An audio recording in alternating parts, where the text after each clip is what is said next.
Alors, mesdames, messieurs, chers jurys, chers orateurs et chères oratrices, bienvenue au prix Badinter.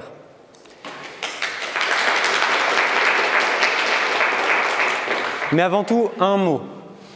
Un mot pour ces deux personnalités, aux convictions fortes, qui ont accepté de donner leur nom à ce prix et qui forment un couple si singulier.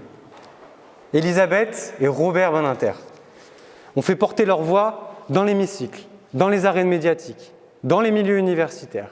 Ils y ont démultiplié les combats et déployé leur capacité rhétorique pour convaincre et persuader leur auditoire et pour les convaincre d'une certaine conception de la justice et des femmes.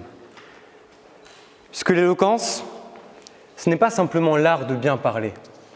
L'éloquence, c'est cette capacité de toucher et de persuader votre auditoire par le discours. À la manière de Maître Costard, qui, par des plaidoyers, se doit au quotidien de convaincre par sa parole et son argumentaire juridique solide.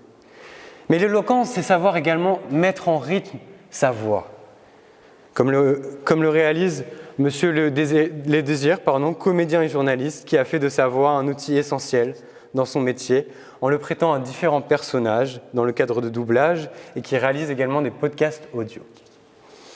Mais que serait la voix sans les subtilités et le panel d'émotions et de sensibilité que nous permet notre langue française?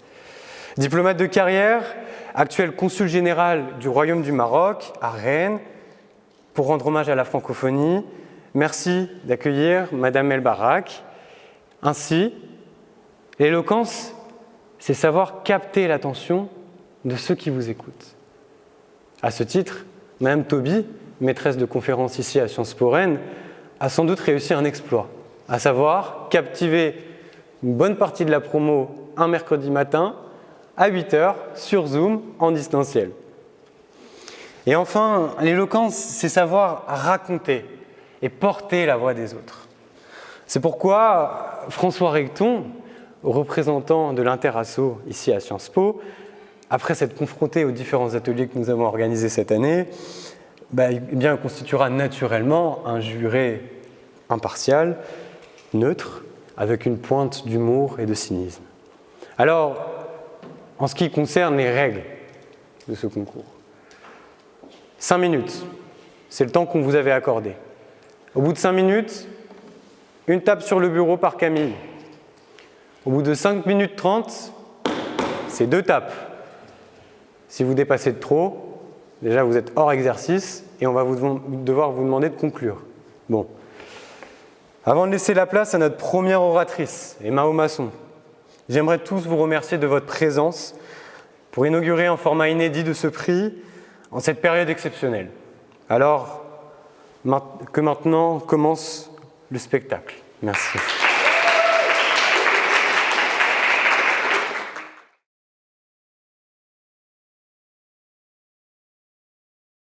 Emma est une habituée des concours de joute. Après avoir représenté Rennes au prix Mirabeau l'année dernière, elle a une nouvelle fois été sélectionnée pour honorer le talent des jouteurs rennais devant les autres IEP. Mais son plus grand talent est sans doute d'être capable d'inventer un chant à partir de n'importe quoi. Mono déjantée dans les colonies de vacances, elle exprime son talent dans ses tenues préférées. Celles gardées pendant 48 heures après les soirées. En défendant l'absence à des torts que rien ne défend, à la positive, Emma tentera de monter sur le podium du prix Badinter qu'elle connaît très bien. Partir.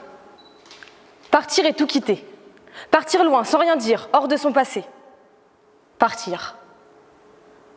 On en a tous rêvé. Ça semble simple dit comme ça. On se casse et on ne revient pas. On devient quelqu'un d'autre, autre part. Après tout, qui nous en voudra? C'est tentant. Et pourtant, il n'y a rien de plus lâche que partir. Alors, vous allez sûrement penser que je dis ça parce que j'ai le seum de passer ma 3A ici avec vous alors que je devrais être à l'étranger, ce qui est vrai, mais ce n'est pas le sujet. D'ailleurs, mon stage se passe très bien, comme vous le voyez. Mais je ne suis pas venue ici pour vous parler de 3A. Je vous parle d'un départ, un vrai, soudain et secret. Le type de départ qui consiste à tout recommencer, mais avec l'expérience du passé et des erreurs à éviter. Quand on part comme ça, on se fait le cadeau d'une deuxième chance. Mais qui a dit que nous la méritions, cette deuxième chance? De quel droit on se l'octroie? On ne peut pas choisir sa vie. Personne ne le peut. Sinon, on aurait tous choisi d'être Benjamin Mazet, notre grand président. Mais pourtant, il n'y a qu'un président et c'est amplement suffisant. Partir, c'est lâche, simpliste, profondément égoïste. Partir, c'est prendre sa vie comme un échauffement, un cahier de brouillon. Mais alors quoi? Alors nos proches n'étaient que des brouillons eux aussi? Cette vie, dans laquelle certains et certaines se sont investis, pour laquelle d'autres se sont meurtris, ce n'était qu'un sas d'entrée et un parvis avant de pénétrer dans le temple sacré de la vraie vie? C'était quoi tout ça, un crash test? Ou alors pire, ce n'était rien. Rien qui vaille la peine de lutter, de rester, d'essayer, d'échouer parfois, puis de se relever. Personne ne mérite de vivre avec l'absence. Cette ombre languissante qui nous suit sans un bruit, qui réveille en nous les fantômes d'autrui, cette présence qui le soir s'empare de nos nuits, sœur des cauchemars et mère des insomnies, cette traîtresse qui rappelle nos blessures, fait danser nos esprits. Cette absence qu'on a tous déjà ressentie. L'absence d'un être cher, latente ou éphémère, une absence qui nous ronge, nous questionne, nous désespère. Et ce mal-être a un coupable. C'est l'absent. L'absente qui est partie, l'absent qui parfois même n'a jamais été ici, l'absente qui sans cesse s'enfuit, l'absent qui nous a abandonnés et qui l'a choisi. Sans prendre la peine de s'expliquer, se contentant parfois de quelques mots griffonnés, croyant qu'un pardon froissé suffit à tout effacer. Croyant peut-être, et à raison, qu'après tout personne n'est indispensable. Nous ne sommes que des grains de sable. Mais ne vous leurrez pas, ceci n'a rien à voir avec de l'humilité ou une amende honorable. Car on est peut-être inutile, mais ici ou ailleurs, notre présence demeurera futile. Alors avoir conscience que nous ne sommes personne, c'est bien, mais si c'est pour croire que nous sommes peut-être quelqu'un ailleurs, ça ne sert à rien. Si déjà dans un monde où l'on tient à vous, vous ne valez pas plus que le pourcentage de Philippe Poutou ou François Bayrou, vous ne deviendrez pas le Messie salvateur là où personne ne vous porte dans son cœur. Alors oui, partir et s'absenter, ce n'est rien de plus que s'enfuir. C'est croire que les autres ne comptent pas. Et on a beau essayer de se justifier en disant « Mais non, tu comprends pas, c'est moi qui compte pas ». On connaît nos torts. C'est trop facile d'être l'absente. Il a le beau rôle, l'absent. On la pleure pendant qu'il est peut-être en train de refaire son bonheur ailleurs. Mais moi aussi, je veux bien tout plaquer, me casser et vivre sans lendemain. Moi aussi, je veux bien fuir comme ça un beau matin. Tout le monde veut faire ça. Mais si on s'absente tous, il n'y a plus de société, plus de vie, plus rien. Il n'y a plus que des cœurs égoïstes, dans un monde bien triste. Prenez l'exemple du TD. On a tous envie de sécher le vendredi matin, de faire croire qu'on a un rendez-vous chez le médecin, alors qu'on est juste en train de vomir nos tripes en maudissant IVV et leur putain de cubi de vin. Parfois on le fait. Parfois même tout le monde le fait. Et alors qu'est-ce qu'il reste du TD? Rien. À part des profs bien seuls et des chaises abandonnées. Ça marche pareil avec la vie. Si on joue avec l'absence, c'est notre responsabilité. Il n'y a ni excuse, ni défense à quémander. Partir, c'est trahir. Et s'absenter, c'est abandonner. Et si tout le monde abandonne, c'est la fin. Contrairement à ce qu'on croit, notre vie ne nous appartient pas. On la partage. Nous sommes un peu de nous et un peu des autres. Nous ne sommes pas seuls. Nous sommes là. Pas ailleurs, là.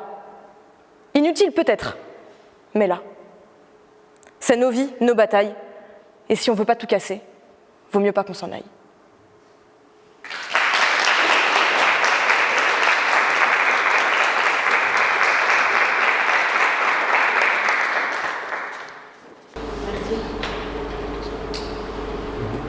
Moi j'ai une question. Vous avez fustigé l'absence, parfois comme une forme de lâcheté.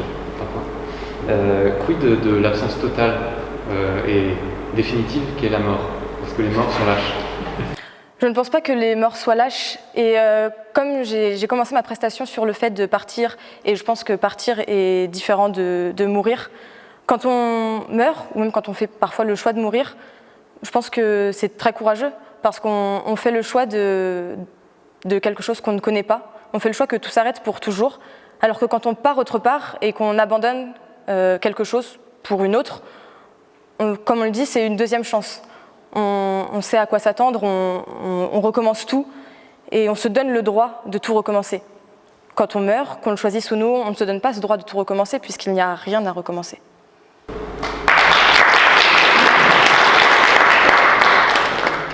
Passionné d'histoire, de sport et de musculation, Louis est in shape pour faire tomber ses concurrents. œuf le matin, œuf le midi, œuf le soir. Le pupille n'est qu'un halter qu'il vous lancerait en pleine dent. Présent à chaque jeudi pour perfectionner son éloquence, Louis le boulanger ne fera pas un croissant, mais contrera Balavoine qui disait en son temps « L'absence a des torts que rien ne défend ». L'absence a des torts que rien ne défend. Cette phrase est équivoque, radicale, sans compromis. Elle affirme que rien ne peut défendre les torts des absents, balayant ainsi des siècles de combats menés par Voltaire, par Victor Hugo, Robert Badinter, afin que le droit à une défense équitable pour tous soit assuré. Pour paraphraser l'une des deux personnalités qui donne son nom à ce prix lors d'un discours célèbre, les personnes qui estiment que l'absence a des torts que rien ne défend sont animées d'une double conviction. Celle que l'absence a nécessairement des torts, et celle, bien plus abjecte à mon sens, que rien ne pourrait défendre ces torts. Ce sont ces deux présupposés que je voudrais discuter avec vous aujourd'hui, cher auditoire, pour vous montrer que rien, et je dis bien rien, ne les rend évidents. Alors tout d'abord, l'absence aurait des torts. Ce serait une certitude, selon cette citation, selon mon opposante. Pourtant, un absent n'est pas coupable. En fait, il ne peut rien faire de mal, puisque par définition, il n'est pas là. Il ne peut donc pas prendre part aux discussions, et encore moins aux décisions, et l'on voudrait dire qu'il a des torts. Que cela soit bien clair, comment pourrait-il avoir des torts dans sa manière de faire s'il ne fait rien ? Je vais vous prendre un exemple pour vous rendre compte de l'absurdité de la chose. En 2016, la France a perdu l'Euro de football en finale face au Portugal. Nous étions à la maison, mais nous n'avons pas ramené la coupe. Un grand joueur français était absent lors de la finale, lors de toute la compétition en fait, et c'était un buteur qui marque, à la différence d'Olivier Giroud, et c'était Karim Benzema. Eh bien, ma question maintenant, peut-on reprocher notre défaite à Karim Benzema, à son absence ? Avait-il tort d'être absent ? Eh bien, je pense que vous conviendrez que non, on ne peut pas lui rejeter toute la responsabilité, lui donner tous les torts. Et cet exemple de Karim Benzema, il est intéressant puisque ça nous amène à une autre dimension de l'absence. En effet, le joueur n'avait pas décidé d'être absent. C'est une absence contrainte. Et c'est en effet souvent cela, l'absence. L'absence, parfois, ce n'est pas voulu, c'est subi. Et je pense là à nos grands-parents, du moins pour certains d'entre vous, qui ont pu être absents à Noël cette année en raison de la pandémie. Pouvez-vous leur en vouloir ? Eh bien, je pense bien que non, car cette absence est justifiée par un risque et n'est pas choisie. Nul doute qu'ils auraient aimé être présents. Mais ils n'ont pas pu, la pandémie du Covid me semblant être une excuse plus que légitime. L'absence est donc défendable, et cet aspect, il est essentiel de le retenir. L'absence a des torts, certes, mais elle a aussi des contraintes, des excuses, des explications. Tant de choses qui mériteraient d'être écoutées, mais que l'on n'entendrait pas si l'on estimait que l'absence a des torts que rien ne défend. Car en effet, il est reconnu dans notre droit, à l'article 14 du Code de procédure civile, que nulle partie ne peut être jugée sans avoir été entendue. Assurer que l'absence est indéfendable, comme le fait cette citation, est donc un non-sens juridique. L'absence ayant des excuses, pouvant être entendue, pouvant être défendue et devant être défendue. Et sur le plan moral aussi, cela relève, je trouve, d'une certaine forme de lâcheté. Puisqu'en effet, il est facile de condamner les absents. Ils ne sont pas là, ils ne vont pas se défendre. Alors, comme dit l'adage, qui va à la chasse perd sa place. Mais est-ce donc dans ce genre de monde que l'on veut vivre ? Un monde où l'absence est un tort irrémédiable, où le simple fait de ne pas être présent nous prive de toute défense. Pour conclure, je vous enjoigne, cher public, cher jury, à ne pas vouloir de ce monde d'intolérance et de lâcheté, mais à en préférer un autre, où empathie et écoute font loi. À bas les dogmes, à bas les pensées étroites. L'absence n'a pas toujours des torts, l'absence est excusable, l'absence est défendable. Et lorsqu'on vous dira désormais que l'absence a des torts que rien ne défend, répondez que c'est une faute morale, répondez que c'est une faute juridique, répondez que c'est une faute impardonnable, répondez non.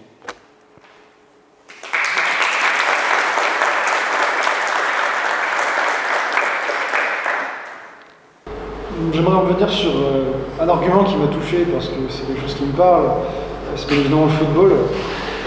À propos de Karim Benzema, vous avez dit que son absence était subie et qu'à ce titre on ne pouvait pas l'accusé de ne pas être là pour marquer.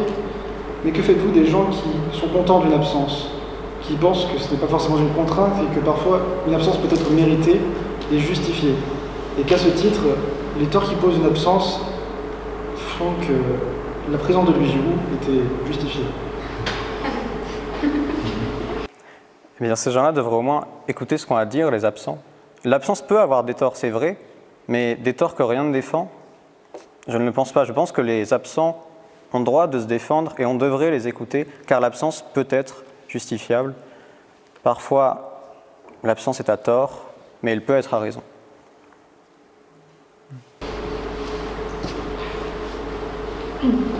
Et que pensez-vous de l'abstention dans le processus électoral? Est-ce que s'abstenir, c'est être absent? S'abstenir n'est pas tellement être absent, car c'est exprimer une volonté finalement. La volonté que l'on ne croit plus en le système politique actuel, qu'on ne croit plus que son vote est utile, qu'on se dit que voter, ça ne sert plus à rien.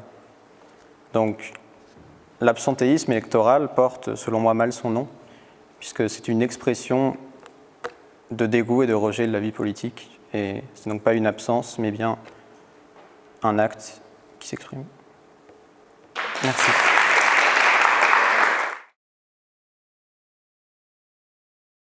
Gentil, attentionné, empathique et dévoué, Vicente sait se faire aimer auprès de ses camarades. Réputé pour ses beaux discours et son aisance en public, ce jeune bicu sait mener son auditoire au cours de ses longues tirades.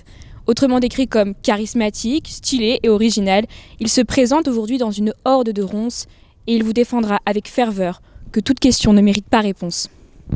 Madame, Monsieur, membres du jury, à la suite de l'annonce de ce sujet, c'est à ce moment précis, dans un monde parallèle où les enjeux seraient inexistants, que je me tiendrai devant vous, esquissant cette mine patibulaire et cette main tremblante.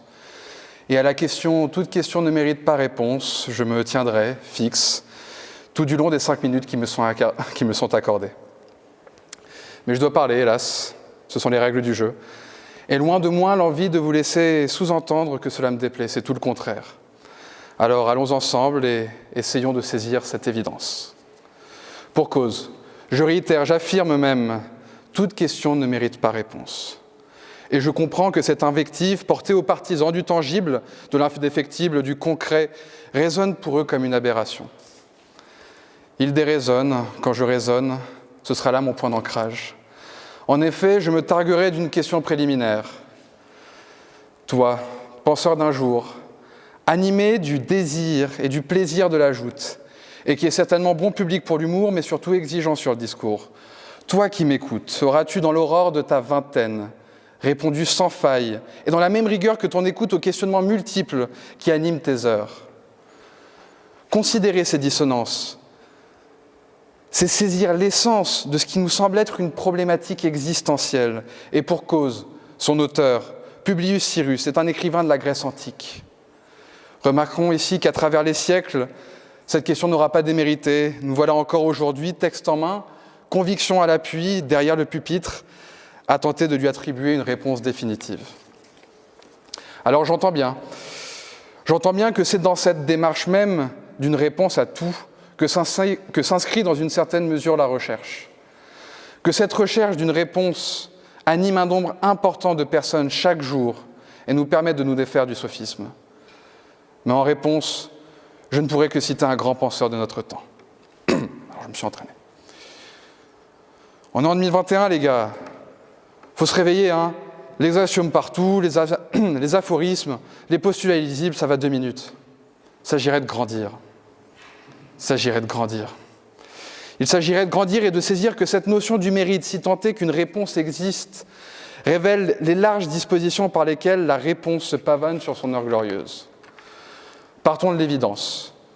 Et j'en prends pour exemple cette question qu'on vous rabâche dans l'espoir de vous faire rire, hélas. Quelle est la couleur du cheval blanc d'Henri IV ?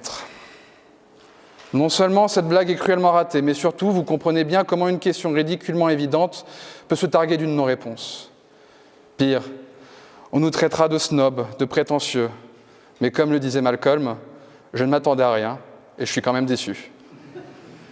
De la même façon, il est notable à l'opposé de voir que chaque domaine qui tente de s'affranchir de ces vides, d'accorder à chaque question une réponse, se voit fondamentalement résolu à reposer toute sa théorie sur un postulat original. Que seraient nos mathématiques, notre arithmétique, notre géométrie sans axiomes fondamentaux? Et j'en réfère ici à l'œuvre Principia Mathematica, un des travaux les plus importants sur la philosophie des mathématiques et source de la logique moderne. Afin de donner sens, il est une démarche de concéder à ne pas accorder de réponse aux questions les plus complexes. Tout cela nous démontre bien que toute question ne mérite pas réponse. Par ailleurs, nombreuses sont les occasions dans nos vies mêmes. Lorsque mon banquier me rappelle pour la 3e fois consécutive hier, suite à mon découvert, méritait-il une réponse? La question « Avez-vous mal lors de ma dernière opération des dents de sagesse » méritait-elle sincèrement une réponse? À moins de considérer que mes hurlements en tant que tels en étaient une. Mon banquier, ma douleur, mes ardeurs, mes rancœurs, non, je n'ai pas de réponse à toutes ces questions.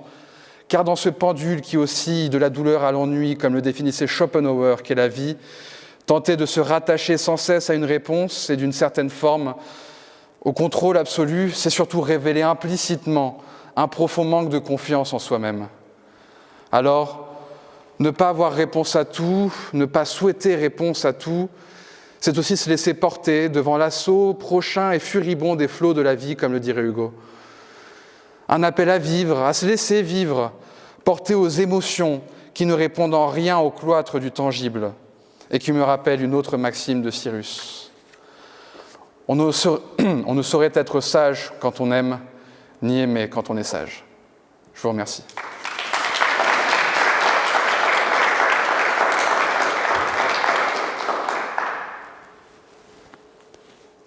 Alors pour vous, est-ce que réponse égale argument? Est-ce que réponse égale argument? Disons que l'argument pourrait se concevoir comme étant une réponse au sens que ce sont des mots, c'est un acte en tant que tel. Mais une non-réponse peut être un argument, il se voit dans la vie associative, dans la vie politique à l'heure actuelle, que des actes de non-violence peuvent passer par justement ne pas répondre à certaines questions, à certaines problématiques. Donc, à mon sens, fondamentalement, il y a de l'argumentaire aussi dans la non-réponse.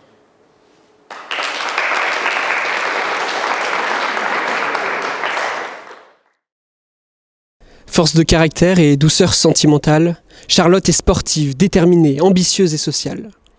Fan d'Arnaud Montebourg et du Tour de France avec Papy, elle se montre surprenante par sa détermination matinale.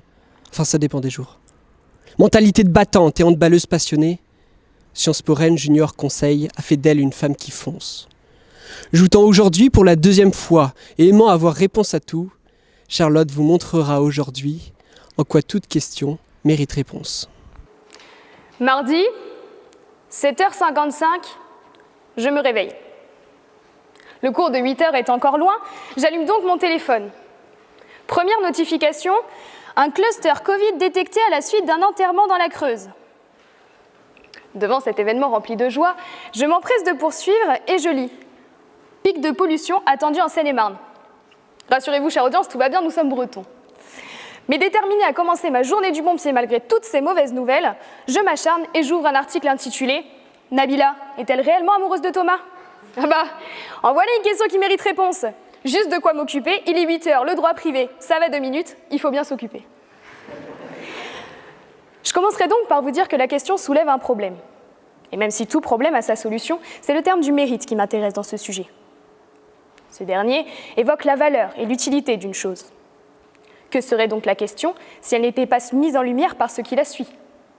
La réponse. Je pense en effet que la non-réponse est lâche, elle affaiblit la question. Alors bien sûr, chers camarades, je vous le concède, on a tous un jour voulu faire plaisir au petit cousin qui nous demandait « Quelle est la couleur du cheval blanc d'Henri IV ?» La joie sur son jeune visage vaut tout l'or du monde, alors nous répondons bêtement « Je ne sais pas ». Cependant, dans la plupart des cas, ce « je ne sais pas » est une porte de sortie. La non-réponse est la voie de la facilité. Prenez l'exemple d'un examen. Vous êtes face à un professeur qui vous pose une série de questions à laquelle vous ne savez répondre. Vous tentez d'abord de bafouiller quelque chose de cohérent, puis vous vous résignez et dites « je n'en sais rien ». Vous répétez cela plusieurs fois pour vous débarrasser de cette humiliation, et au final, vous n'écoutez même plus les questions. Ne pas répondre vous permet de vous échapper. Mais que va en conclure le professeur? Certainement que vous n'avez pas travaillé. Mais il distinguera également un manque de courage, d'audace et de réflexion. La question sans la réponse ne vaut rien. En fait, une question sans réponse, c'est comme un menu sans dessert. Une année à Sciences Po sans blocage, comme la Normandie sans le Mont-Saint-Michel, ou alors comme SPRJC sans les capitalistes. Ça n'existe pas vraiment. La non-réponse est la stratégie du malin, du manipulateur. Jouer l'ignorant face à un interlocuteur pour flatter son ego, c'est vieux comme le monde. Alors vous doutez bien qu'à la question d'un de mes camarades jouteurs ce soir, Charlotte, tu penses gagner? J'ai joué l'innocente en gardant un sourire pincé. Être sans voix, voilà quelque chose qui ne m'arrive que trop peu. Être impressionné, gêné, ne pas savoir, ne pas avoir d'avis, mal à l'aise au point de ne savoir quoi dire. Ne vous méprenez pas, c'est forcément calculé. Se taire, voilà quelque chose de fort. Mais que signifie ce silence s'il est calculé? Pourquoi vouloir trahir la question? Le silence est souvent preuve de culpabilité. Monsieur Zanou a dit « Le monde est malade de notre silence coupable, car notre individualisme, de plus en plus maladif, tue notre humanité. » Après tout, la question environnementale ne mérite-t-elle pas une réponse? Que dire aux enfants qui chaque jour prennent le chemin des mines à la place de celui de l'école? Que dire face aux 795 millions d'individus qui souffrent de la faim? Des questions qui, je le devine, vous laissent perplexes. À la fois complexes et pourtant si simples, on les ignore en pensant y échapper. Des interrogations qui nous paraissent lointaines et pourtant nous rattrapent si vite. La réponse est une solution. Certainement pas parfaite, mais elle permet d'avancer. Alors à la question « Vous ai-je convaincu ce soir ?» J'espère que vous y réfléchirez en guise de réponse. Et quant à vous, cher jury, je suis au service de vos interrogations.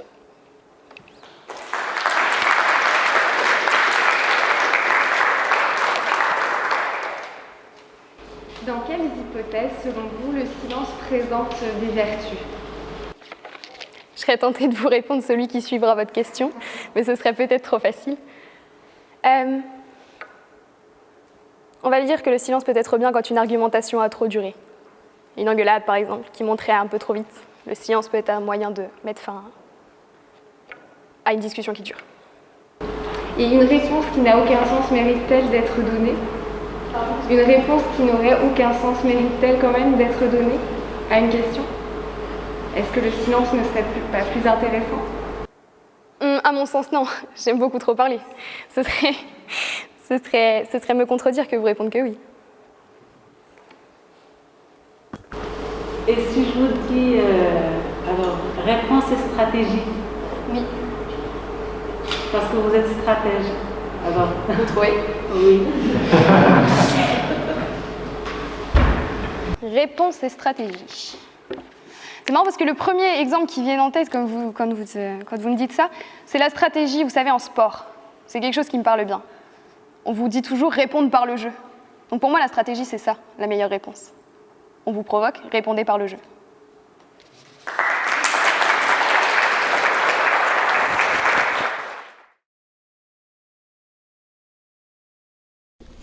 Sarah est une habituée des joutes, alors dur de trouver des anecdotes inédites sur ce phénomène. Heureusement, ses amis sont restés fidèles au chapitre et nous ont transmis quelques pépites. Sarah a passé sa 3A au cœur de l'épidémie du coronavirus et doit retenir le record de rapatriement en urgence de l'IEP. Persuadée d'être une grande cuistot, elle a failli cramer tout son immeuble en tentant de faire des falafels.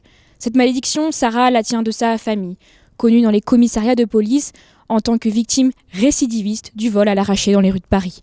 Si elle semble maudite, nous lui souhaitons tout de même bonne chance pour défendre à la positive. La beauté de l'âme l'emporte sur la beauté physique. Quel sujet! Peut-être trouverez-vous ma position bateau, déjà fatiguée d'entendre une position prévisible, évidente. Bien sûr que la beauté de l'âme l'emporte sur la beauté physique. Vous serez tous d'accord avec moi, je pense. Pourtant, la société d'aujourd'hui ne semble pas d'accord avec cette affirmation. Je vais vous parler de la beauté physique, celle qu'on voit partout, omniprésente dans les films, les séries, les journaux. On ne voit que cette beauté superficielle. De beaux mannequins, de beaux acteurs. Pouvez-vous nous blâmer cette société? Est-ce mal de préférer voir des DiCaprio dans les films plutôt que des Gilles Verdez? Non. On ne pourrait vous le reprocher, enfin surtout pas moi. Le culte de la beauté est partout. C'est un marché, même très lucratif. On vend du maquillage, des régimes, des abonnements à la salle de sport. On utilise des filtres. On vous vend une réalité, une beauté qui n'est même pas forcément atteignable. Tout le monde veut l'atteindre. Sur Instagram, on mettra toujours sa meilleure photo pour être désirable. Donc comment puis-je défendre une vérité pourtant si simple, si admise par tous, dans un monde de Photoshop? Je pourrais vous donner des arguments économiques, que ça revient moins cher de cultiver son âme que d'entretenir son apparence. En effet, il n'y a pas de vêtements à acheter, pas de régime à faire ou pas de maquillage à mettre. Nous pourrions citer des classiques pour convaincre. La beauté part avec le temps. Elle n'est pas éternelle, elle se fane, comme l'a si bien dit Ronsard, comparant à une rose sur le point d'éclore. Tandis que votre âge fleuronne en sa plus verte nouveauté, cueillez, cueillez votre jeunesse, comme à zeste fleure la vieillesse. Donc oui, la beauté physique n'est pas éternelle, elle se flétrit avec le temps. À long terme, c'est donc une bêtise de ne voir que par elle, pour elle. Comme exemple, nous pourrions citer Brigitte Bardot, coqueluche de son époque, beauté des années 60, illustration même des canons de beauté des 60s. Aujourd'hui, son charme, pardonnez-moi Brigitte, c'est quelque peu fané. Il ne reste que ces nombreuses polémiques qui ont du mal à passer, ces propos racistes, islamophobes. Quand la beauté physique part, c'est la beauté de l'âme qui nous retient. Et pardonnez-moi Brigitte encore, parfois il n'y en a pas. Aujourd'hui, certains ne font même plus semblant de s'intéresser à la beauté de l'âme. Les nouvelles incarnations de la beauté de notre époque, qui peuvent être représentées par les stars de la télé-réalité, ne cachent rien de leurs préoccupations tournées vers la superficialité. Mais dans 10 ou 20 ans, quand le temps où une chirurgie ratée aura eu raison de leur beauté, que restera-t-il? Un peu de magie noire et beaucoup de néant intellectuel peut-être. Mais qu'est-ce que la beauté de l'âme pourtant? L'intellect? Être gentil, être cultivé, être honnête? Selon le site La beauté des mots, la beauté de l'âme, c'est se respecter soi-même et les autres. Être en harmonie corps et esprit. La beauté de l'âme se reflèterait donc sur le corps. Cela ne veut pas dire que les mannequins sont beaux de l'âme, non. Cela met juste en lumière un aspect de la beauté qui n'est autre que la subjectivité. Et oui, Jamy, quand on rencontre une personne pour la première fois, on la voit objectivement, sans la connaître. On peut juger son physique en toute impartialité, sans sentiment. Cependant, quand on apprend à connaître cette personne, qu'on la découvre et qu'on découvre son âme, si je puis dire, notre regard sur son physique change. Si on commence à l'apprécier, on aura tendance à trouver cette personne belle. Si au contraire, au détour d'une conversation, on apprend qu'elle soutient le hashtag Science Cochonne, alors elle pourrait vite s'en les dire. Pour éclairer ce propos et le rendre plus compréhensible, une citation de Victor Hugo. « Aucune grâce extérieure n'est complète si la beauté intérieure ne la vivifie pas. La beauté de l'âme se répand comme une lumière mystérieuse sur la beauté du corps. L'âme rendrait donc le corps beau. » Enfin, et pour terminer, la beauté de l'âme, c'est la seule chose que l'aveugle peut voir. Cette citation est révélatrice, tout est dit. La beauté d'âme est visible par tous. Elle ne flétrit pas avec le temps, ne se détruit pas au hasard d'une mauvaise chirurgie.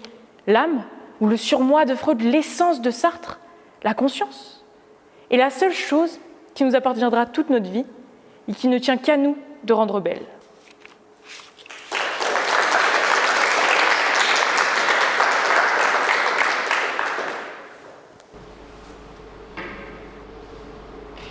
Il y a une question que je me pose dans le parallèle que vous avez fait entre la beauté physique et la beauté de l'âme. Ne pensez-vous pas que certaines personnes que l'on a admirées pour la beauté de leur âme, plus que par leur beauté physique, elles ne sont pas aussi flétries avec le temps? La beauté de l'âme se flétrit avec le temps?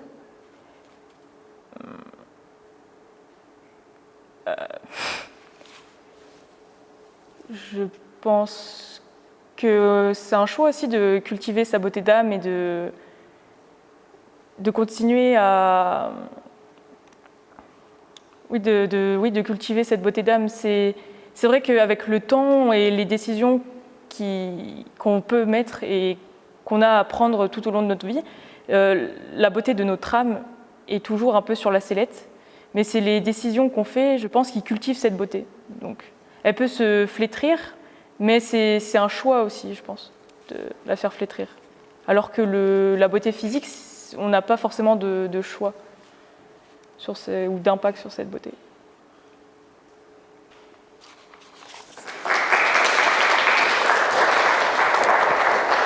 Présidente des pom-pom, Léna est une adversaire de taille, au sens figuré, vous l'aurez compris. 2 coups de pompon et un lancer de jambe, et c'est un chaos qu'elle vous assènera. Pour l'heure, Léna lâche les pom-pom pour un autre domaine qu'elle maîtrise, la musique. Auteure, compositrice et interprète, sa voix vous emportera dans un beau et doux voyage sans nul doute. Elle vous montrera que la beauté physique l'emporte sur la beauté de l'âme. Parviendra-t-elle à vous convaincre ? Telle une sirène déviant les marins de leur chemin de sa douce voix, elle a à présent 5 minutes pour vous rallier à sa cause.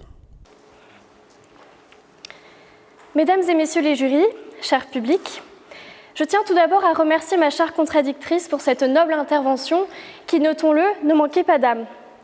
Pourtant, laissez-moi vous convaincre que celle qui a décrit ce qui apparaît aujourd'hui comme un parfait consensus n'a dépeint qu'un idéaliste processus. Alors, qu'est-ce que la beauté ? Est-elle singulière ? Est-elle historique, sociétale ou bien culturelle ? C'est celle que l'on prise de toutes parts. C'est une qualité et parfois même une œuvre d'art. Frida Kahlo, Michel-Ange, Elisabeth Vigée-Lebrun, tant d'artistes qui ont tenté de lui donner vie par tant de portraits qui servaient de louange. Et finalement, nous allons le voir, c'est celle aussi qui détient le plus de pouvoir. Là où la beauté de l'âme, elle, convoitée pour sa tendre pureté, n'est en fait qu'une simple romance pour apaiser la souffrance que nous inflige la société.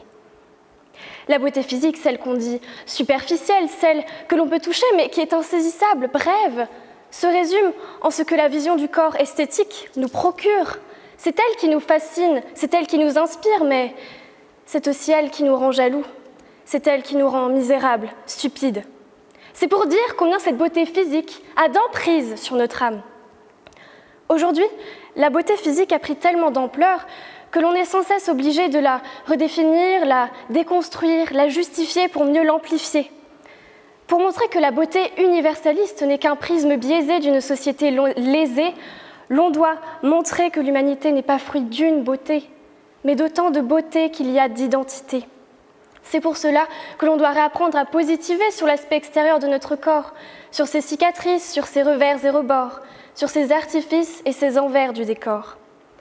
Puisqu'une singulière beauté totalitarise nos âmes, empreinte du pinceau sociétal, l'on doit sans cesse rappeler, redécouvrir les beautés multiples. Redécouvrir quand chaque personne ne sommeille pas une belle âme qui ne doit cesser de prouver son existence, mais bien que s'exalte une enveloppe qui en aucun être n'a d'égale prestance, puisque, mesdames et messieurs, l'apparence règne sans équivalence et les réseaux sociaux en sont la quintessence, à toujours vouloir mieux prouver notre existence dans cette société de l'abondance. Puisque, ne nous voilons pas la face, Instagram est loin d'être la vitrine des âmes. Tinder est l'antithèse du commerce des cœurs, et TikTok est la vitrine de celles et ceux qui provoquent. Depuis toujours, la beauté physique est au-delà de ça, même une arme relationnelle, de pouvoir politique et, je dirais même, économique. Le capitalisme utilise sa grammaire à tout va, Garnier et Sephora nous répètent qu'avec l'âge, elle s'en va, que si on ne la cultive pas, comme la rose de Ronsard, elle fanera. Non, je ne crois pas que la beauté de l'âme ait autant d'impact sur notre monde. Et c'est vrai, son emprise sur nous est telle que l'on va jusque se faire du mal, jusque se rendre malade pour atteindre notre définition de cet idéal. Mais pourquoi cette torture de l'âme ? Pourquoi ces complexes que nul autre que soi ne diffame ? Peur d'être oublié ? Peur d'être discriminé, stigmatisé ? Peur justifiée ? Et pourtant, le physique est un facteur incommensurable de discriminations et d'inégalités, puisque la beauté est un passeport vers la réussite, l'embauche, l'amour, la richesse. Les vilains sont les méchants des films, ils sont incompétents, ils ne sont pas intelligents. Et par exemple, la professeure de psychologie, Leslie Zebrowitch de Boston, a travaillé sur des délinquants qui, selon elle, si leur apparence physique était avantageuse, auraient plus de chances de bénéficier de davantage d'indulgence. Pourtant, au contraire, lorsqu'une femme monte dans la hiérarchie et qu'elle est jugée trop belle, on va la suspecter de coucherie, on va la traiter de prétentieuse, on la traite de femme de pouvoir. Voyez-vous, aucune de ces conséquences notre âme ne donnerait-elle à voir. En réalité, chacune et chacun est porteur de beauté, et c'est notre exigence qui nous a aveuglés. Laissez-moi vous convaincre qu'à tout âge, qu'à tout épiderme, qu'à tout visage, qu'à toute forme s'emboîtent les esthétismes. Il nous faut accepter de la voir, puisqu'à l'inverse de la beauté de l'âme qui se cache et qui nous torture, La beauté physique, elle ne ment pas, et elle est bel et bien là, juste sous nos yeux. Et non seulement elle ne leurre pas, mais on aura beau rêver du contraire, elle est bel et bien celle qui a le plus de pouvoir. Merci.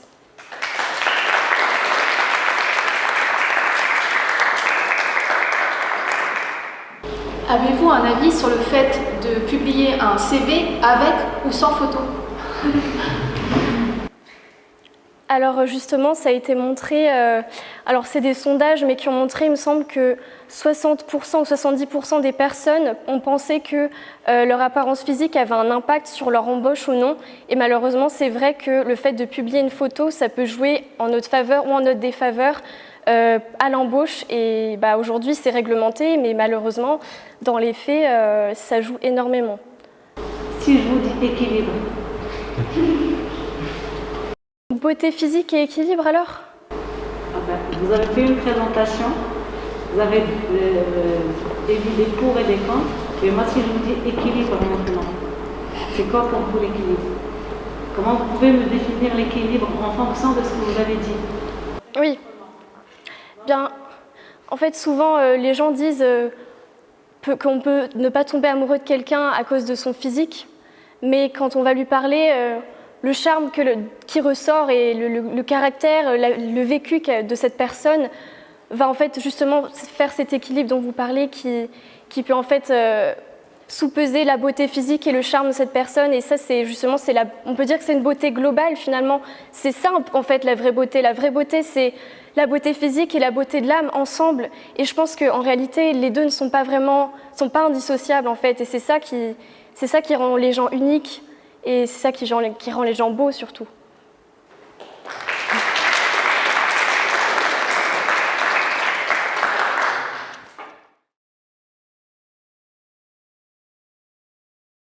Travailleuse acharnée mais danseuse passionnée, Sarah se démarque par sa tendresse, sa gentillesse et sa folie. Femme fatale en talons aiguilles ou en pyjama Pikachu, Sarah est une déesse qui fera basculer vos nuits. Mais attention, ne vous laissez pas avoir, car le PDE l'a rendue féroce quand le manque de respect la bute. Alors ne doutez pas de Sarah, puisqu'elle vous le prouvera. Les jours de doute, ça donne des jours de lutte. Chers jurés, chers bureaux, cher public numérique. Grand corps malade, poète des temps modernes à la canne déséquilibrée mais au verbe acéré, déclame dans sa chanson intitulée « Jours de doute ». En fait, les jours de doute, ça donne des jours de lutte.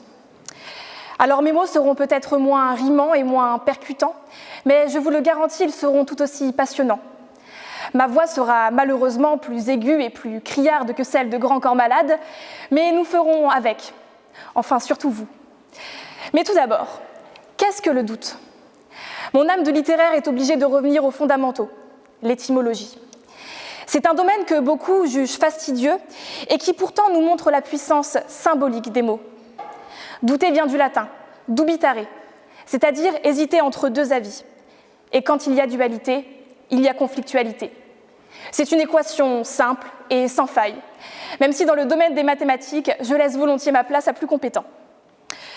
Il n'en reste pas moins que douter, c'est nécessairement lutter. Douter, c'est toujours voir s'affronter deux forces opposées. Vivre ou survivre. Continuer ou abandonner. Confiner ou ne pas confiner. Alors, dans le doute, il y a toujours une once d'espoir. Et tant qu'il y a espoir, il y a lutte. Et non, ce n'est pas extrait d'une chanson de Christophe Maé. Alors, c'est vrai, il y a des jours où tout autour de vous manque de stabilité, de force, de certitude. La tentation d'évoquer la situation que nous traversons est trop forte.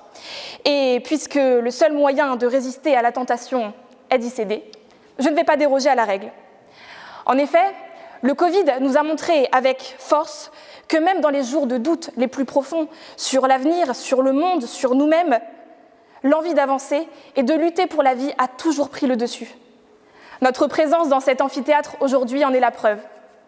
C'est dans les jours de doute que nous luttons pour nous réinventer, pour nous recréer. À ce titre, je reprendrai les mots de Galilée, « Le doute est père de la création ». Et oui, la ville de Rome ne s'est pas faite en un jour. Alors en doutant, on contourne, on esquive et finalement, on affronte. Douter, c'est accepter d'échouer aujourd'hui, mais lutter pour réussir demain. C'est continuer d'avancer, même quand on ne sait plus forcément où aller. Alors si tous les chemins mènent à Rome, tous les moments de doute mènent à un combat, à un affrontement, mais un affrontement qu'il s'agit de gagner. Car douter est un acte violent.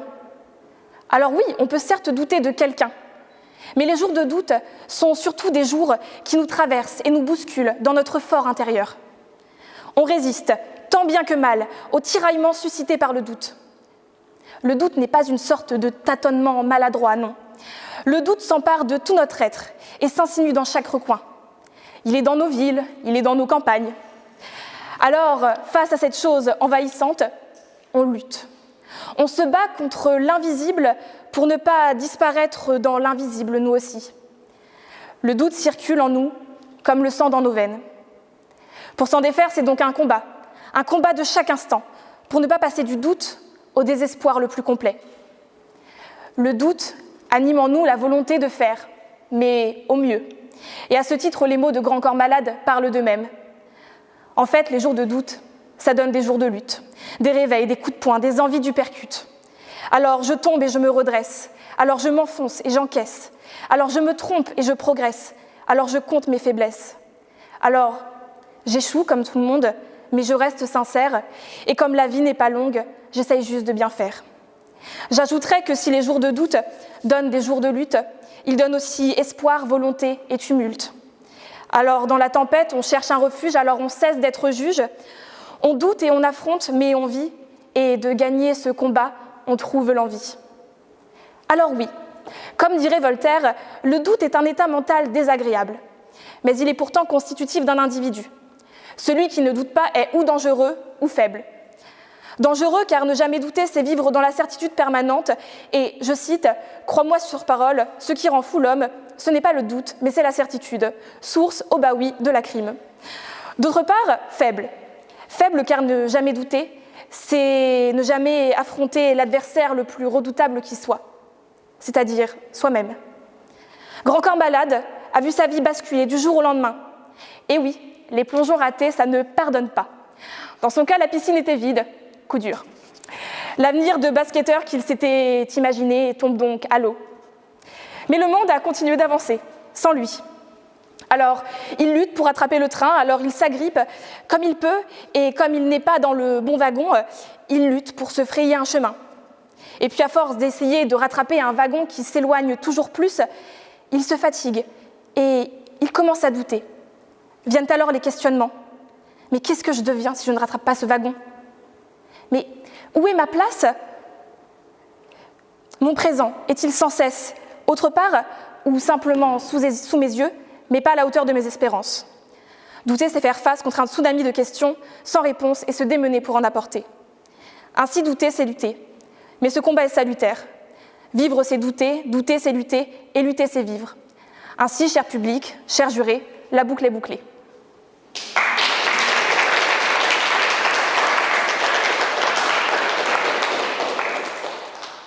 Selon vous, le doute ne peut pas paralyser. C'est là tout l'objet de la lutte.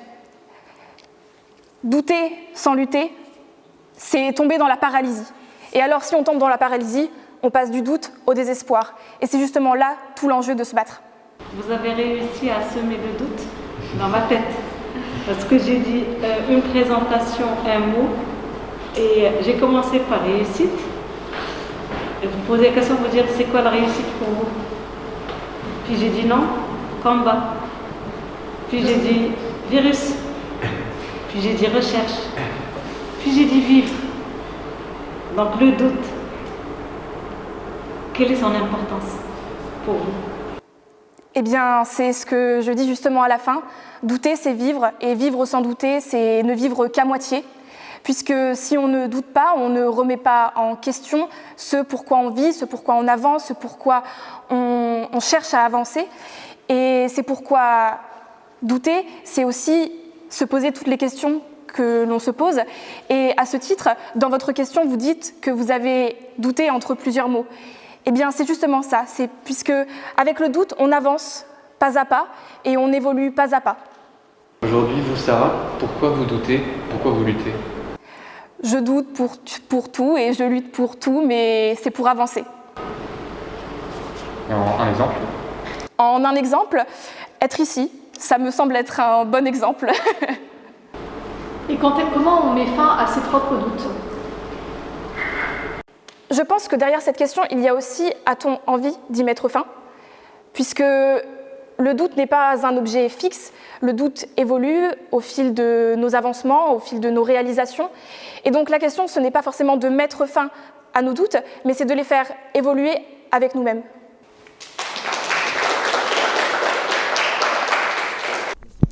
Fan inconditionnelle de Lady Gaga et de l'Eurovision, Mathilde a été la présidente de la fabuleuse association du chapitre. Devenue une grande amatrice de sangria lors de sa 3e année à Porto, c'est l'esprit clair qu'elle tentera de défendre à la négative la citation de Grand Corps Malade. Mesdames, messieurs, bon après-midi ou bonsoir, c'est selon. Non, les jours de doute, ça ne donne pas des jours de lutte. À la limite, les jours de doute, ça donne des nuits sans sommeil. Et les nuits sans sommeil, ça donne des réveils difficiles. Se lever et se traîner difficilement en dehors du lit pour un énième cours en Zoom, en avalant péniblement un café déjà froid, reposer la tasse sur la pile de la vaisselle qui attend d'être faite, alors que fusent des questions existentielles. Et je vais commencer par enlever mon masque. On en vient à douter de ce choix hautement important fait en 2012 de LV2. Et finalement, si on avait pris allemand, comment serions-nous à 8 heures le lundi des années après? Est-ce que retourner en catastrophe en France d'un Erasmus à cause d'une pandémie mondiale, ça donne une équivalence en master de gestion de crise? Et puis, on fait le constat d'un échec total. 4 années à l'IEP. Et on n'a pas écrit un seul proverbe métaphysique dans les toilettes. Quelle tristesse! Enfin, il y a plus triste. Je pourrais me sentir menacée par un bonjour un peu trop inclusif et publier ma rancœur sur le groupe étudiant inter-IEP. Les jours de doute, ça paralyse et ça bloque. Les jours de doute, Monique, syndicaliste de la première heure, cégétiste accomplie. Monique, les jours de doute, elle ne sait plus. Elle ne sait plus pour la loi El Khomri, elle ne sait plus pour la réforme des retraites. Elle est perdue. Et quand Jean-Yves, 51 ans, professeur d'université, a douté pendant la pandémie, allait-il réussir à faire cours en ligne? Avait-il fait les bons choix de vie? Allait-il faire face aux accusations d'islamo-gauchistes qui pèsent sur lui? Et surtout, devait-il utiliser klaxoon?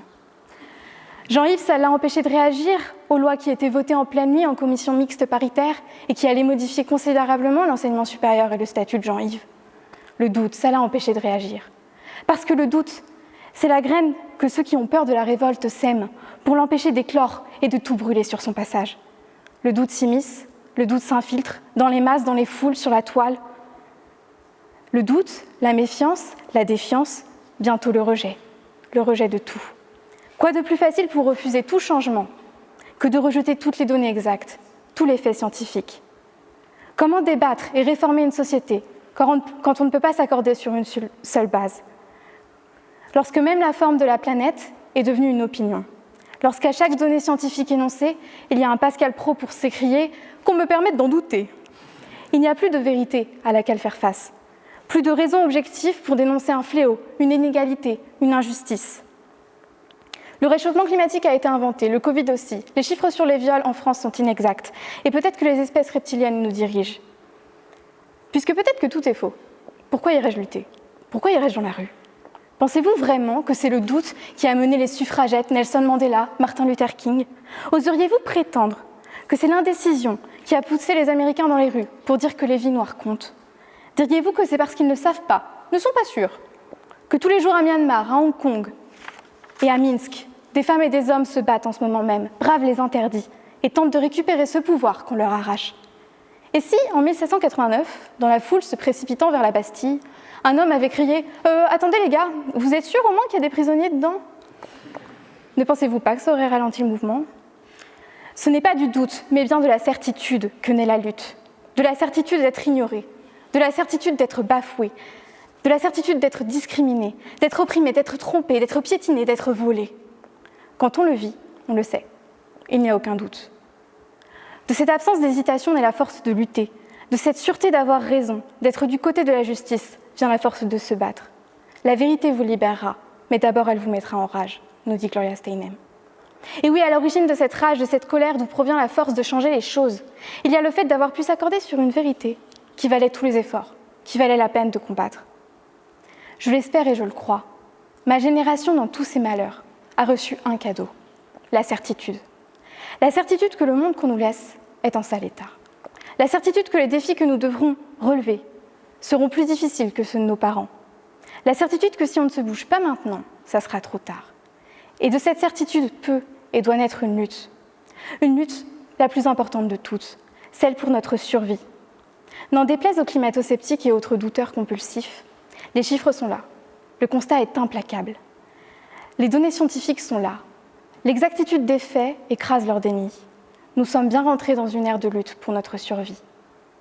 Permettez-moi donc de corriger Grand Corps Malade, du haut de mon petit corps Covid-free et testé pas plus tard qu'hier. La bonne phrase c'est « Les jours où vous êtes certain, ça donne des luttes qu'on ne remet pas au lendemain ».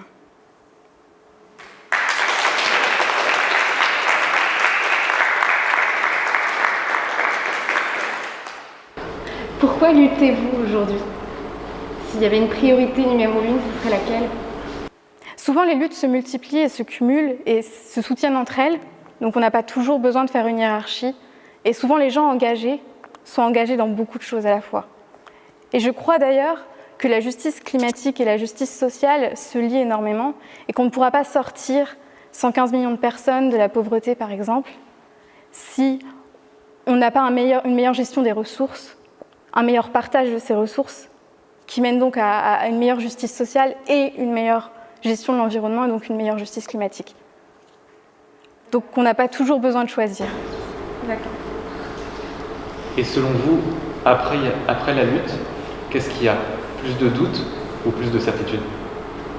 Après la lutte, la situation change. La vérité sur laquelle on s'était accordé au départ et qui méritait qu'on se batte, je ne sais pas, l'oppression des personnes noires, les inégalités femmes-hommes, si elles évoluent, la nouvelle vérité, c'est une vérité différente qui a évolué. Et donc, parfois, il reste des luttes. Le droit de vote n'a pas changé tout pour les femmes, par exemple, et on doit encore se battre pour avoir le même salaire. Donc, il reste d'autres vérités pour lesquelles lutter, ou pas, ou alors on a fini, alors là, c'est très beau.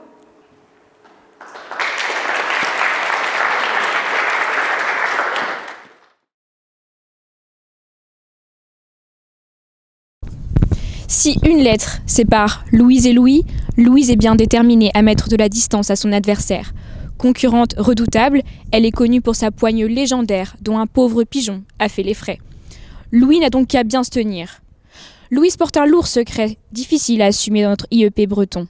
Elle préfère le beurre doux au beurre salé. Sacrilège, diriez-vous. Elle tentera de défendre qu'il ne faut avoir de l'intolérance que vis-à-vis de l'intolérance. Et qui sait, peut-être arrivera-t-on à lui pardonner ses goûts désastreux. Donc, je vais commencer ce discours par une injonction à chacun d'entre vous. N'ayez d'intolérance que vis-à-vis de l'intolérance. Cette injonction implique deux sens, bien imbriqués et pourtant bien distincts. Le premier est le plus évident et le plus consensuel. Il se résume en deux mots. Soyez tolérants. Car la tolérance est une vertu qui porte à respecter ce qu'on n'accepterait pas spontanément, des valeurs et des opinions qui ne sont pas les nôtres. La tolérance est une des choses les plus importantes dans notre société contemporaine, car elle permet le vivre ensemble. En effet, qu'on le veuille ou non, nous vivons dans une société multiculturelle, ce qui implique nécessairement la cohabitation entre différentes croyances, idées et opinions. Pour qu'une cohabitation se passe bien, le respect d'autrui doit primer. L'intolérance, au contraire, est ce qui divise une société. C'est le refus d'admettre l'existence d'idées, de croyances et d'opinions différentes des siennes. L'intolérance, en plus d'être inutile, comme le résume Locke dans la formule « cessez de combattre ce que vous ne pouvez changer », est dangereuse. L'intolérance est source de conflits et de terreurs, allant des 6 guerres de religion qui ont déchiré la France, au génocide du Rwanda, en passant inévitablement par le nazisme. Il y a tellement d'exemples de sociétés qui n'ont pas pu éviter la guerre et qui ont même sauté à pieds joints dedans, pour que cela conforte leur uniformité. Cette société qui n'arrive pas à accepter leur diversité, une diversité pourtant inhérente aux tensions qui ont été amenées. L'intolérance est destructrice quand la tolérance rassemble les individus. Et c'est là que je me tourne vers le deuxième sens de cette citation. On ne peut avoir d'intolérance qu'envers les intolérants. Je n'ai pas de mal à supposer que c'est l'angle qui sera adopté par mon adversaire, le fait que l'on devrait être tolérant même envers les intolérants. Ce serait injuste et allant contre nos principes que de ne pas être tolérant envers ceux qui ne font pas cet effort. À cela, je réponds une phrase des plus connues. Pas de liberté pour les ennemis de la liberté. Que vous appréciez l'usage de cette phrase révolutionnaire ou pas, je suis sûre que vous pouvez tous reconnaître le bon sens derrière. Cette phrase s'applique parfaitement à la tolérance. Pas de tolérance pour les ennemis de la tolérance. Rawls disait que, justement, la tolérance devait être garantie à tous et que même ses ennemis pouvaient en bénéficier. Mais, et c'est le plus important, sous réserve que la société ne soit pas en danger. Et justement, comme je vous l'ai dit, l'intolérance est destructrice de société, ou du moins, elle la divise jusqu'à ce qu'elle soit irréconciliable. À partir de ce postulat, peut-on tolérer l'intolérance ? Peut-on laisser cette manière de penser diviser notre société ? Autrement dit, aspirons-nous à une société qui ne s'assume pas soi-même et qui reste à découvert des dangers de l'obscurantisme ? Ou aspirons-nous à une société basée sur le respect mutuel et l'entraide ? Si vous aspirez à la meilleure des deux sociétés, alors vous savez qu'il faut savoir trancher à la racine les mauvaises herbes pour qu'elles ne repoussent pas et continuent à parasiter la terre fertile. Fertile du terreau de la diversité qui nourrit l'arbre de la société jusqu'à ce que naissent de la tolérance, les fruits charnus de l'harmonie. Cela peut vous paraître idéaliste, mais ça ne l'est pas tellement si nous prenons les mesures nécessaires contre la gangrène. Il faut condamner avec virulence l'intolérance pour qu'elle ne reste pas un comportement normal et légitime, comme elle l'a malheureusement toujours été face à la différence. Et pourtant, et surtout, il faut éduquer les jeunes générations pour que ce cycle infertile de peur et de haine ne se perdure pas. Ainsi, je vous le répète, n'ayez d'intolérance que vis-à-vis de l'intolérance. Fondons une société où nos différences ne sont pas dénigrées. Fondons une société basée sur le respect et non pas sur le rejet. Fondons une société inclusive où la seule exclusion se fera envers l'intolérance, devenue intolérable.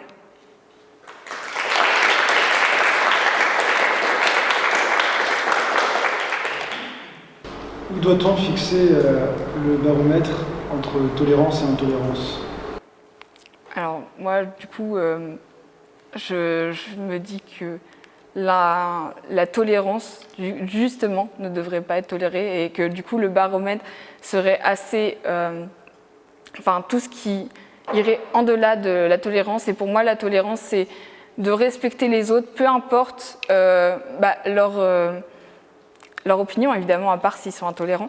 Et du coup, le baromètre, je le mettrais assez haut dans vraiment la sphère de respect que devrait justement, que notre société devrait avoir.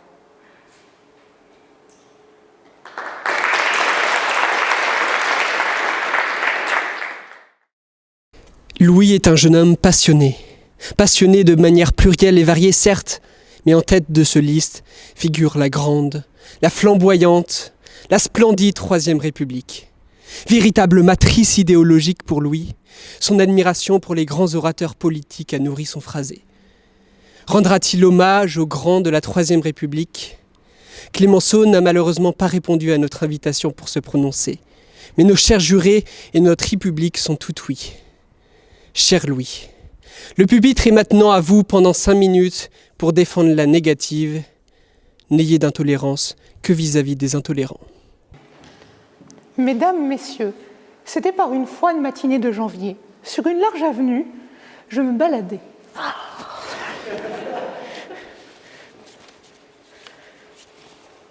Sur une large avenue, je me baladais, encombrée de paquets. Au BHV, j'avais acheté une bouilloire, une vieille croix, un miroir et un ciboire. Et là, ce fut comme une apparition. Du ciboire, il sortit. Je le vis, lui, l'homme de ma vie. Sa barbe fleurie, ses sourcils broussailleux, son regard ardent, sa voix de baryton. C'était bien lui dont j'avais rêvé les nuits, parfois de la manière la moins catholique qui soit. Il avait pour nom Léon, Léon Gambetta. Et là, doucement, il me demanda « Citoyen Pernotte, yo, comment ça va mon pote ?» Je répondis que c'était pas fou du tout, que le gouvernement bradait les libertés, que la cancel culture détruisait les universités, tous voulant anéantir les intolérants.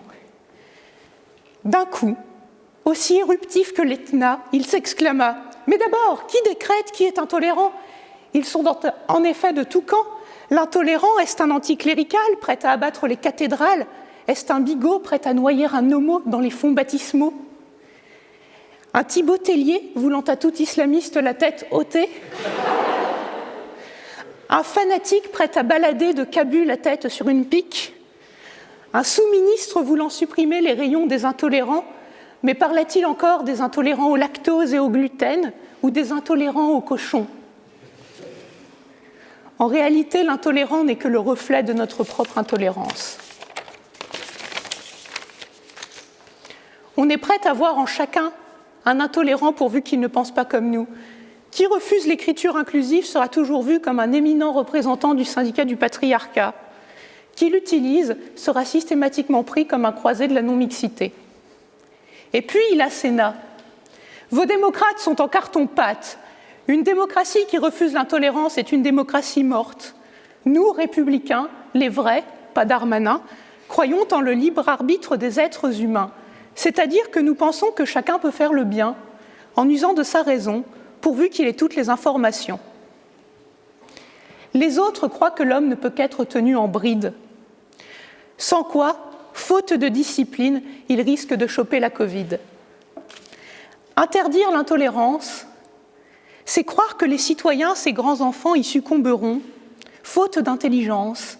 C'est croire que 3 Pékins qui chantent des chants nazis au bout du chemin vont transformer la rue en une foule prête à faire leur fête aux Sudètes. Comment croire en la possibilité d'un vote éclairé si l'on a une si basse idée de l'esprit humain ? Nul ne le sait. Voilà pourquoi interdire l'intolérance, c'est finir la démocratie.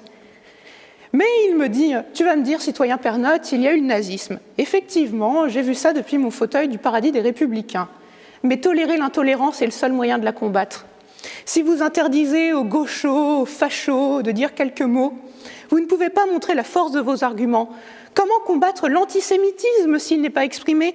Comment combattre le racisme si tout le monde s'autoproclame inclusif, non sans tartufferie ?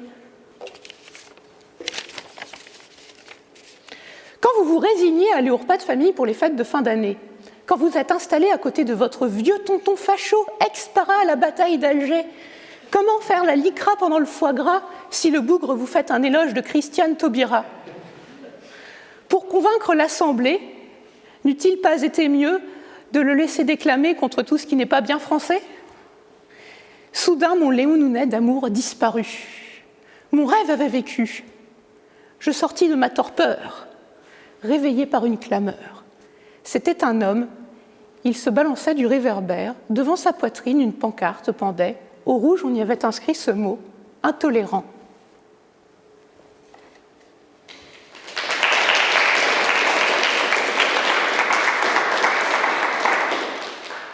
Si l'on n'a pas d'intolérance envers les intolérants, comment combattre une personne qui lutte contre nos convictions ? Eh bien, en montrant la force de nos convictions, en échangeant nos arguments, en montrant que finalement, ce que défendent les intolérants est absurde et ne doit pas prendre le pouvoir dans notre pays grâce à nos valeurs, à tout ce qui fait qu'on est nous et qui fait que les pensées des gens tolérants doivent triompher. est-ce que les intolérants ont toujours tort? Ah, c'est une question difficile que vous me posez là, mais j'ai toujours été de ceux qui croient qu'il y a une part de vérité dans tout. Et je crois qu'en fait, comme je l'ai dit, les intolérants sont de tout camp. Ce qui fait l'intolérance, c'est pas la nature des convictions, mais c'est l'intensité. Et donc peut-être qu'au fond du fond, un intolérant peut avoir une graine de vérité au fond de lui, mais la manière dont il parle, dont il défend ce qu'il défend, fait qu'il est intolérant et qu'en fait, il ne doit pas être écouté.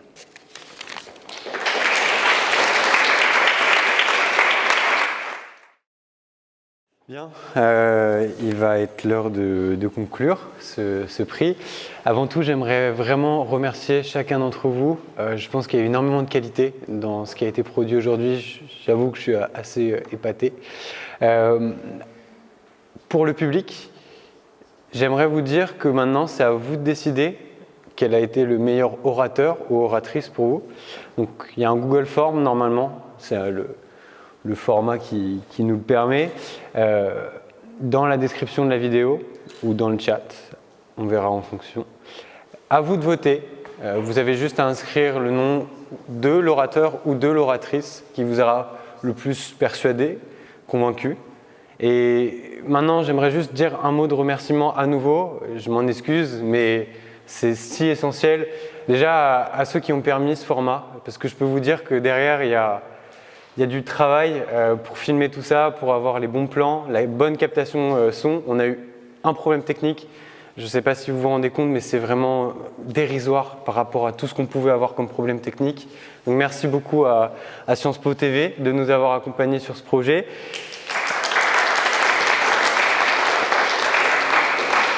Et là, c'est plus le président de l'association du chapitre qui aimerait vraiment profondément remercier tous ceux qui, de près ou de loin, ont contribué aux différents événements de cette année. Pour nous, c'est bientôt la fin, le temps de conclure. En avril, il y aura le début de la passation pour notre association. Donc j'aimerais dire un merci à chaque personne qui nous ont aidés dans cette association. Je pense à Léna, je pense à Charlotte, je pense à Camille, Alexandre, Emma, Louane, Bertie, Elisa, Maëla, autant de noms qui sont importants de citer parce que derrière tout ce que vous voyez là, il y a des petites pattes, il y a des petits coups de main à droite à gauche, il y a une impression faite par telle ou telle personne, bref.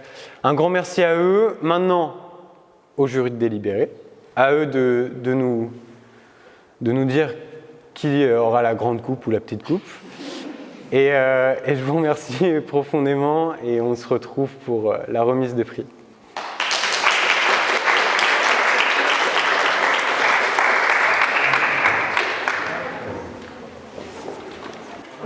Peut-être là. Je dois rester là. Oui. Donc je commence. Il n'y a pas de problème technique, donc vous m'écoutez très très bien, super. Donc je peux enlever mon masque aussi. Donc d'accord, ici c'est permis. Donc tout d'abord, je voudrais remercier les organisateurs, le président de l'association, M. Mazet, pour avoir invité les membres du jury pour assister à cet exercice qui est vraiment magnifique. Et je félicite tous les participants et les participantes. Et voilà, donc nous étions tous emballés par vos prestations et présentations. Malheureusement, nous étions obligés de choisir 3 personnes parmi vous, donc auxquelles on va donner les prix, mais soyez assurés et rassurés que si on avait 10 prix, on allait donner les 10 prix à vous 10. Donc, ceci dit, donc, ce qui nous a attiré le plus pour vous départager, c'était le texte, c'était l'éloquence, c'était la posture, c'était la communication, c'était le regard, c'était l'interaction avec le jury et avec le public. Ça, c'est important parce que dans votre vie professionnelle, vous aurez besoin de tout ça. Et si vous n'avez pas tout ça, vous ne pouvez pas être convaincant. Et nous cherchons voilà, c'est les petits détails que nous avons cherchés. Bien sûr, personne ne détient la vérité à 100%. Donc voilà, on ne peut pas dire, on a énormément appris avec vous. Et je vous assure que si on m'avait appelé à faire l'exercice, j'allais trembler parce que répondre à des questions et chercher comment vous accrocher, ça m'allait être très très difficile. Donc bravo aux 10 participants et participantes parce que vraiment vous avez fait un travail excellent.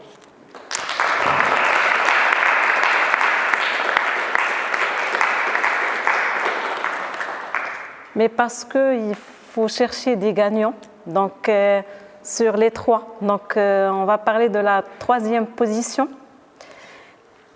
Et c'est un homme, c'est Vincente. Il est où je ne le vois pas, donc il faut le chercher. Ouais.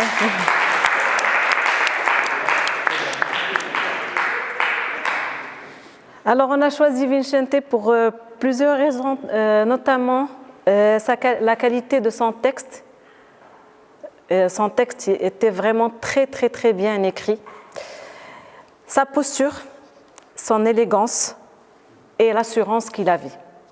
Ce qu'on avait reproché un peu à Vincente, quand il présentait son texte, il n'arrivait pas à se détacher de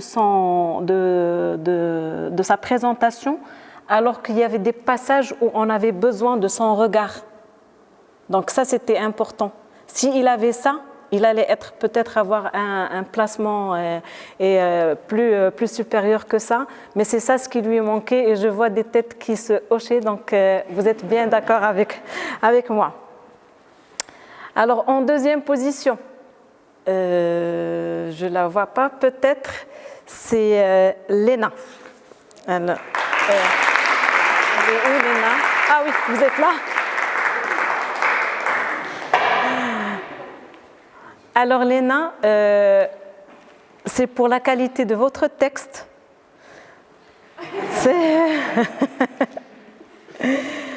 Et vous avez un talent de conteuse aussi. Mais alors, en même temps, on avait voyagé, mais en même temps, vous avez su nous convaincre. Et ça, c'est important. Et contrairement à Vincente, vous vous êtes détaché de la feuille. Et ça, c'est très important. Parce que là, vous captivez les gens. Et donc, c'était 5 minutes. Vous n'avez pas fait toutes les 5 minutes, mais c'était très intéressant avec votre voix. Vous chantez. Donc, on a senti on a senti cette mélodie. Et nous étions très, très, très heureux et heureuses de vous écouter et suivre ce que vous avez dit. Bravo.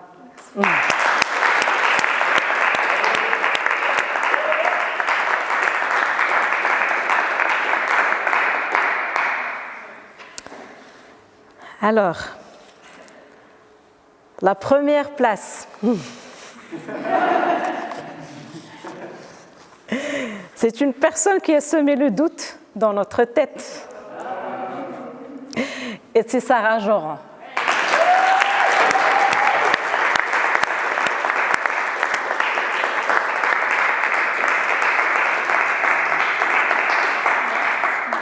Alors Sarah, merci. Parce que vous avez eu une très très belle éloquence aussi. Vous avez un sens de l'humour. Vous avez fait une variété de références. Vous avez une présence. Vous avez des phrases rimées. Et puis vous avez eu tout simplement une très très belle répartie. Mais il y a un petit mais, même si vous êtes la première. Il faut faire attention au temps. Le temps, c'est de l'argent. Donc n'oubliez pas, au premier tac, c'est un carton jaune. Le deuxième, mais sinon, vous avez su nous emballer et semer le doute dans notre tête, mais avec un très très beau résultat. Vraiment bravo.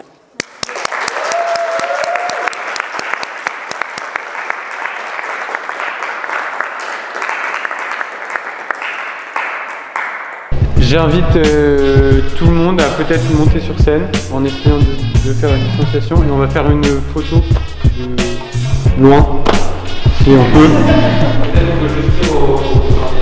Ah oui, bien sûr, bien sûr.